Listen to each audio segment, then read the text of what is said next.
অমলকান্তি আমার বন্ধু। স্কুলে আমরা একসঙ্গে পড়তাম। রোজ দেরি করে ক্লাসে আসতো, পড়া পারতো না। শব্দরূপ জিজ্ঞেস করলে এমন অবাক হয়ে জানলার দিকে তাকিয়ে থাকতো যে দেখে ভারী কষ্ট হতো আমাদের।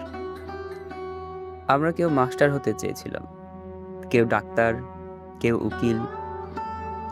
অমলকান্তি সেসব কিছু হতে চায়নি। সে রোদ্দুর হতে চেয়েছিল, ক্ষান্ত বর্ষ, কাক ডাকা বিকেলের সেই লাজুক রোদ্দুর, জাম আর জামরুলের পাতায় যা নাকি অল্প একটু হাসির মতন লেগে থাকে। আমরা কেউ মাস্টার হয়েছি, কেউ ডাক্তার, কেউ উকিল। অমলকান্তি রোদ্দুর হতে পারেনি। সে এখন অন্ধকার একটা ছাপাখানায় কাজ করে। মাঝে মধ্যে আমার সঙ্গে দেখা করতে আসে, চা খায়, এটা ওটা গল্প করে, তারপর বলে, উঠি তাহলে।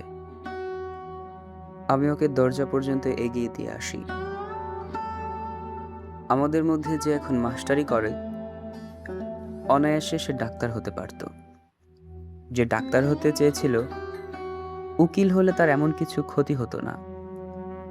অথচ সকলেরই ইচ্ছা পূরণ হলো এক অমলকান্তি ছাড়া। অমলকান্তি রোদ্দুর হতে পারেনি।